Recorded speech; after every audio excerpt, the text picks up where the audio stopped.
किंवा बटन दाबल्या दाबल्या लाईट येणार बल्बामध्ये आता उजाड आहे का नाही, उजाड आहे म्हणून आपण काय म्हणतो लाईट आहे. पण लाईट हे प्रकाशानं आपल्याला दिसते, पण त्या वायरातून वाहिलेली लाईट दिसते का आपल्याला? तसा देव आहे, पांडुरंग आहे, तो मूर्ती रूपानं आहे. ते सर्वजण दर्शन घेऊ शकतात. मूर्ती रूपामध्ये प्रत्येकाला दिसतो देव, पण त्या मूर्तीतून बाहेर येऊन मनुष्य देह रूपानं आहे की नाही, तोच म्हणायचं देव बरं का. आणि ते नैवेद्य सेवन करायचं म्हणजे साधी गोष्ट आहे काय? हे फक्त संत महात्मेच करू शकतात. विठाला विठाला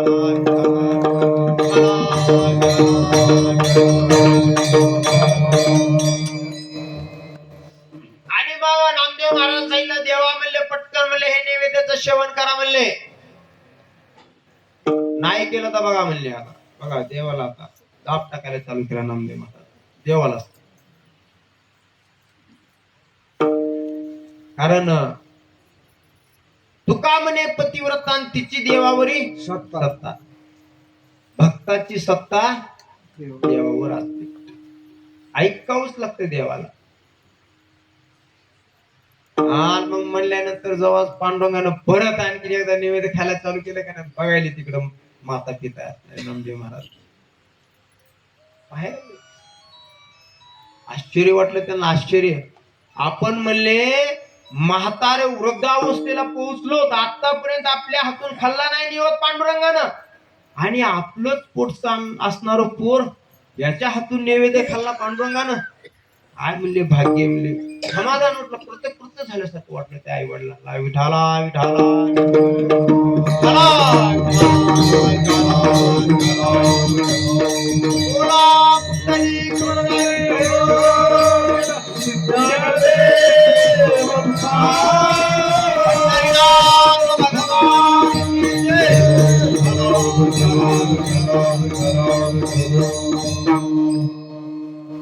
असं महात्म्य संत महात्म्य. कारण संत महात्म्य आणि आपल्यामध्ये किती फरक आहे सांगतो.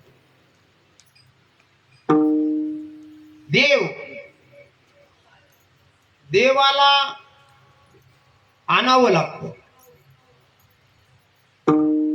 तुम्ही आम्ही नाविलाजानं यावं लागतात. आणि संत महात्मे येत असतात. आणि येतात ते कशासाठी? तुमच्या आमच्यासाठी. आम्ही वैकुंठवासी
त्यांना पाहत नाही येतात. जगाच्या कल्याणा संतांच्या विभूती देह कष्टविती परोपकारे. विचार जर केला तर या कलियुगात एवढी साधना सोपी आहे, खूप सोपी. सुरुवातीपासून जर विचार जर केला आपण, कृतयद ध्यायतु विष्णुं त्रेतयाम यजतु मुखे द्वापारे परिचर्यानाम कलो तदहरी कीर्तनात. सगळासी येते आहे अधिकार कलियुगी उद्धार हरीच्या नामी. कीर्तन चांग होय अंग हरी रूप. कीर्तनाचे नि नटनाचे व्यवसाय आहे की नाही. कीर्तनाचे नि नटनाचे नाशिले व्यवसाय प्रायचिताचे नाही पापाचे ऐशी. अशा प्रकारचं हे आपलं अलौकिक असणार या कलियुगामध्ये साधी आणि सोपी असणारी उद्धाराची व्यवस्था संत महात्म्यानं आपल्याला करून दिलेली आहे. विचार जर केला त्रेतायुगामधला, कृतयुगामध्ये काय करावं लागायचं, ध्यान धारणा करावी लागायची. कृतयुग म्हणजे माणसाला कृतयुगामध्ये आयुष्य किती होतं, 1,00,000 वर्ष माणसं किती जगायची. किती वर्ष, 1,00,000 वर्ष जगायची. त्याच्यामधलं एक शून्य कमी करा, मग त्रेतायुगामध्ये 10,000 वर्ष जगायची. कृतयुगामध्ये ध्यान धारणा करावं लागायची. 50,000 वर्ष असणारी तपश्चर्या करावी लागायची. त्यावेळेस परमेश्वराची प्राप्ती होईल का नाही होईल काही शाश्वती नव्हती. नंतर त्रेतायुगामध्ये यज्ञाचं बर का, यज्ञानं परमेश्वराची प्राप्ती व्हायची. यज्ञ कसा असायचा माहिती का तुम्हाला, हत्तीच्या सोंडेनं तूप बर का, तूप आणि ते प्युअर गावरान गाईचं तूप ते असणार त्या होमामध्ये, त्या हवनामध्ये सोडलं जायचं. सतत धार बर का. आपण जसं पंप जर शेतात लावला का नाही, एकदा पाणी जर सोडलं की त्या विहिरीतून बाहेर सारखं चालत राहतो का नाही, किंवा बोरचा पंप सारखा चालत राहतो का नाही, त्याप्रमाणे त्याला खंड जमत नाही बरं का, खंड बिलकुल नाही. प्युअर गावरान गाईचं तूप आणि हत्तीच्या सोंडी त्या होमामध्ये त्या यज्ञामध्ये सोडावं सतत. आता जर विचार केला कसा यज्ञ करायचं म्हणलं तर कोट्यवधी रुपये का नाही, अरबो खरबो रुपये खर्च केले तरी आपल्याला शुद्ध भेटणार बी नाही. पैसा काय एकाच वेळी पैशावर येतात, पण ते गावरान गाईचं तूप बी भेटणार नाही. भेटेल का आपल्याला गावरान गाईचं नाही, म्हणजे ते कठीण आहे, जाचक आहे, त्रासदायक आहे आणि ती करायची गरज पण नाही ना आता. ठीक आहे, यज्ञ राम म्हणता वाट चालेल यज्ञ पाऊला पाऊल. नुसतं रामाचं नाव जर घेतलं ना आपण, प्रत्येक पाऊल टाकलं तर प्रत्येक पाऊला गणेश यज्ञ केल्याचं पुण्य आपल्याला प्राप्त होतं. मग तेवढे बेजारी तेवढा त्रास करून घ्यायची गरज नाही आता. त्रेतायुगामध्ये काय यज्ञानं प्राप्ती होत होती, द्वापारी युगामध्ये असणाऱ्या देवाच्या पूजेनं प्राप्ती व्हायची. त्रेतायुगामध्ये माणसाला आयुष्य किती होतं चालू का नाही,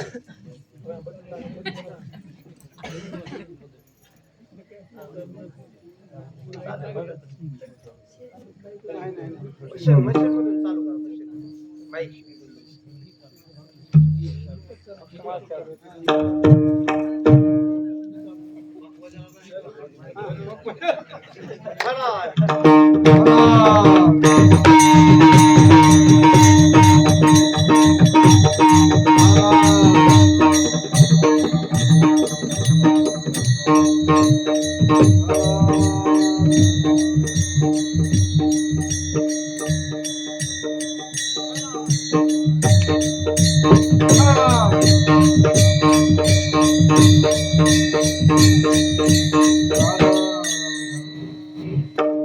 हॅलो, हा झालं.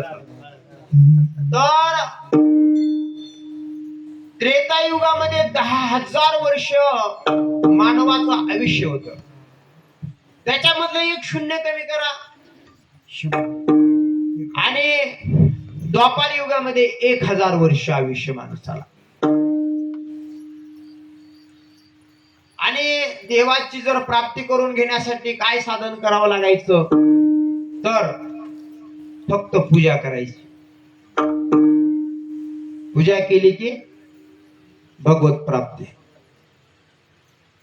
त्याच्यामधले एक शून्य कमी करून टाका. आता कलियुगामध्ये फक्त किती राहिलं आयुष्य? 100. बघा ना आता 100 मध्ये काय काय करायचं. अर्ध तर रात्रीनच खाल्ले. अल्प आयुष्य मानव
मानव देह शतगणिले ते अर्धरात्र खाय.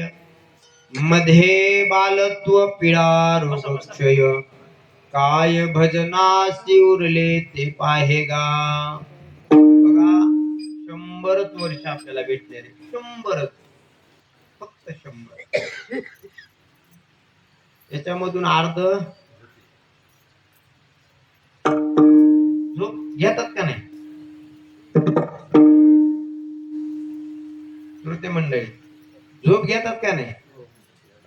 आणि जे नाही घेतलं आपण इथे कशाला उभं राहिलो असतो? तुम्ही तरी कशाला बसला असता? विठाला विठाला.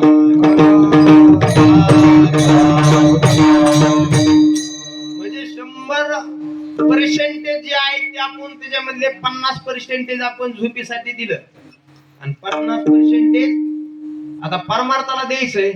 पण आता 50% मधले बघा ना, आता 50 वर्ष आयुष्य राहिलं त्याच्यामधले आपण काही सगळं देतो का परमार्थासाठी?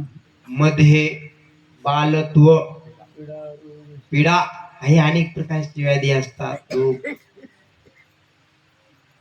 मध्ये बालत्व पीडा रोग क्षय काय भजनासी उरले ते पाहेगा.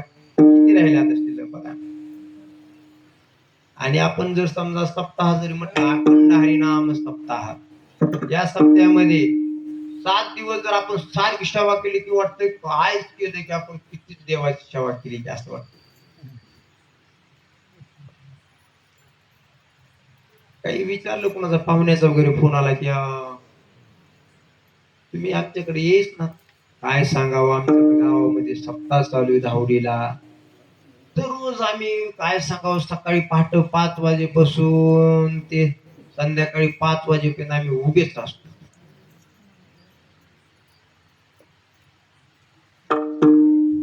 आणि मग 5च्या नंतर पुन्हा 6ला हरिपाठ कसा तरी होतो. लगेच महाराजाचं कीर्तन चालू.